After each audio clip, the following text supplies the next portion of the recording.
years of excellence. Sun International Institute of Tourism and Management. ఇప్పుడు అదంతా లేదు, ఆల్రౌండింగ్ వేసి కొడుతున్నారు బ్రహ్మాండంగా.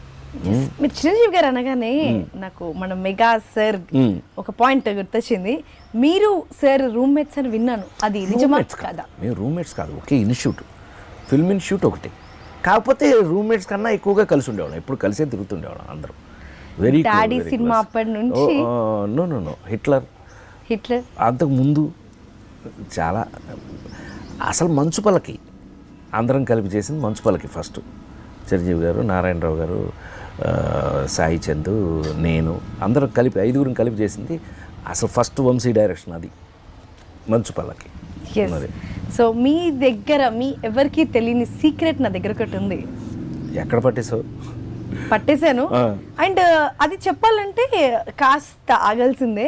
అండ్ ఏంటి సడన్ గా మీరు కౌబాయ్ ఉన్నట్టుండే కదా. కౌబాయ్ అంటే తిరుపతి వెళ్ళాము మొన్న, అంటే ఈ టోపీ ఎందుకు పెట్టారనే కదా నీ ఉద్దేశం. తిరుపతి వెళ్ళాము, తిరుపతి వెళ్తే వైకుంఠ ఏకాదశి నేను ఎందుకు వెళ్ళాను అని అంటే, మా అబ్బాయి పుట్టింది వైకుంఠ ఏకాదశి రోజున 1982. అప్పుడు జనవరి 6 వచ్చింది. ఇప్పుడు మళ్ళీ వైకుంఠ ఏకాదశి జనవరి 6 వచ్చింది. అందుకని వాడిని తీసుకెళ్ళి వాడు నేను ఇద్దరం కలిపి స్వామివారికి ఇచ్చేసి తలనీలాలు ఇచ్చేసి, చాలా కాలం తర్వాత మంచి అవకాశం దొరికింది, ఇద్దరం తలనీలాలు ఇచ్చేసి వచ్చాం. మరి సినిమాలో కంటిన్యూ అందరికీ తెలిసిన సీక్రెట్ నువ్వు అడుగుతున్నావు. సినిమాలో మన బయట విగ్గులే కదా, రోజుకో రకంగా పెట్టుకోవచ్చు, ఎలా కావాలంటే అలా పెట్టుకోవచ్చు.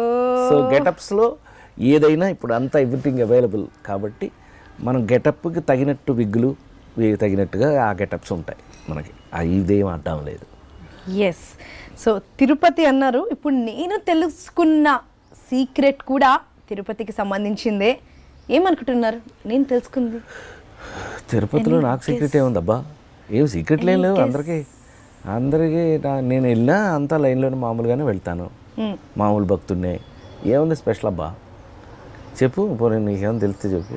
చాలా కష్టపడి తిరుపతి వెంకన్నకి కూడా పరీక్ష లాగా రీసెర్చ్ చేసి అక్కడ ఉన్న వాళ్ళని కాంటాక్ట్ అయ్యి అది నిజమా కాదా అని మాత్రం ఎంక్వైరీ చేస్తే వైరల్ అవుతున్న న్యూస్ నిజమేనండోయ్ అని తెలిసిపోయింది. So this is the thing.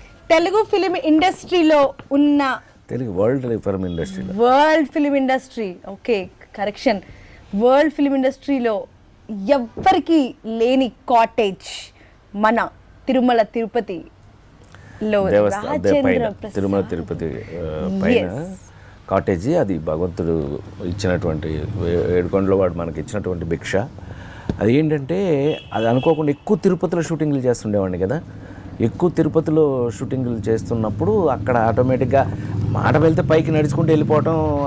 నేను గూడూరులో చదువుకునే రోజుల నుంచి తిరుమలకి వెళ్ళి రావటం అలవాటు బాగా నాకు. సో అనుకోకుండా అక్కడ నాకు మంచి ఫ్రెండ్స్, డాక్టర్ శివప్రసాద్ అని ఎంపీ, చిత్తూరు ఎంపీ చేశారు మొన్నటిదాకా. అట్లాగే రమణ అని, వెంకటరమణ తిరుపతి ఎమ్మెల్యే, వీళ్ళిద్దరు పని అది చేసి, లేదు గురుగారు మీరు ఇక్కడ కాటేజ్ కట్టాల్సిందే అని అంటే, స్వామివారు ఇచ్చినటువంటి అవకాశం మనకి తిరుమల కొండ మీద మనం కాటేజీ కట్టడం. అయితే ఏంటంటే మనం ఉండగా మనం లేనప్పుడు కూడా పర్మనెంట్గా ఉండేదే ఇలాంటివి. మనం ఎంతకాలం ఉంటాం అంతే కదా, దాటిన తర్వాత ఉండం కదా. మనం వెళ్ళిపోయినా కూడా జీవితంలో మిగిలిపోయే కొన్ని మంచి విషయాలంటే ఇలాంటి. ఎస్. అండ్ పూరా మన ఇండియన్ ఫిలిం ఇండస్ట్రీలో you are the only person who got in Washington డీసీలో అవార్డ్ హానర్ రావడము, ఆస్ట్రేలియాలో రావడము. అవును, we all feel very proud of you sir. Thank you. And ఆ టైంలో నేను కలవలేదు, ఇప్పుడు ఆ కంగ్రాచులేషన్స్ చెప్తున్నా నేను. Thank you. ఎందుకంటే అంటే నిజంగానే ఇండియన్ న్యూజెర్సీ అసెంబ్లీ కదా, ఇప్పుడు మనకి ఇండియాలో కనుక తీసుకున్నట్టయితే ఒక్కొక్క రాష్ట్రం, ఆ రాష్ట్రంలో అసెంబ్లీ ఉంటుంది కదా, అట్లా న్యూజెర్సీ అసెంబ్లీలో వాళ్ళందరూ తీర్మానం చేసి మనకి ఇచ్చిన సన్మానం. అట్లాగే ఆస్ట్రేలియన్ పార్లమెంట్ హాల్లో ఒక పండగ సందర్భంగా మన తెలుగు వాళ్ళందరూ ఏంటి అడిగితే, తెలుగు వాళ్ళందరూ అడిగిన కోరిక మేరకి ఆ పార్లమెంట్ హాల్లో నాకు సన్మానం చేశారు. అట్లా ఈ రేర్గా జరిగేటటువంటి విషయాలు.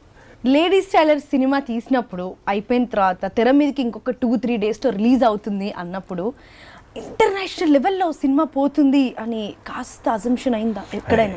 ఏమి అసలు అప్పుడు టెన్షన్ తప్ప ఇంకేం లేదమ్మా. ఎందుకంటే నేను చెప్పాక ఇందాక డూ ఆర్ డై పరిస్థితి అప్పుడు మనకి. అది సక్సెస్ కాకపోతే మనం లేం, నో రాజేంద్ర ప్రసాద్, వెళ్ళిపోవడం ఇంటికి వెళ్ళిపోవడం తప్పితే ఏముండదు. అలాంటిది ఈ మోస్ట్ ఆఫ్ ఇట్ టెన్షనే ఈ సినిమా.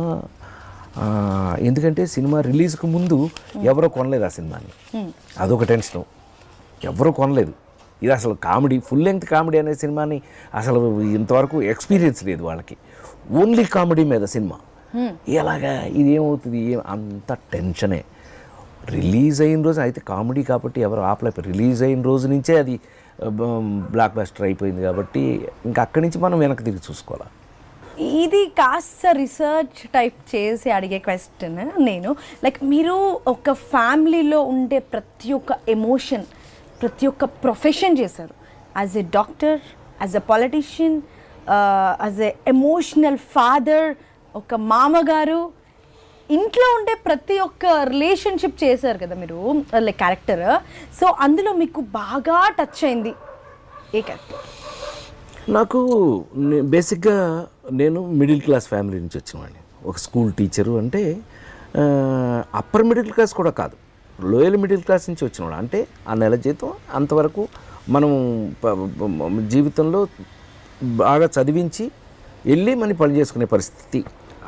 అలాంటప్పుడు మనకి ఏమవుద్దంటే మిడిల్ క్లాస్ ఫ్యామిలీలోనే మనకు అందం ఏంటంటే, మరి ముఖ్యంగా భారతదేశంలో, మరి ముఖ్యంగా మన తెలుగు రాష్ట్రాల్లో మనకి ఏంటంటే మిడిల్ క్లాస్ ఫ్యామిలీలో మనకు ఉన్నన్ని ఎక్స్పీరియన్సెస్ ఇంకా ఏ లెవెల్ ఎవరికి రాదు. అన్ని ఎక్స్పీరియన్సెస్ మనం చిన్నప్పటి నుంచి చూస్తాం. స్ట్రగుల్ అవ్వచ్చు, జీవితం గురించి కావచ్చు, ఏమైనా కావచ్చు, మనకు బోల్డ్ అన్ని అనుభవాలు వస్తాయి. ఆ అనుభవాలన్నిటినీ నాకు అదృష్టం ఏంటంటే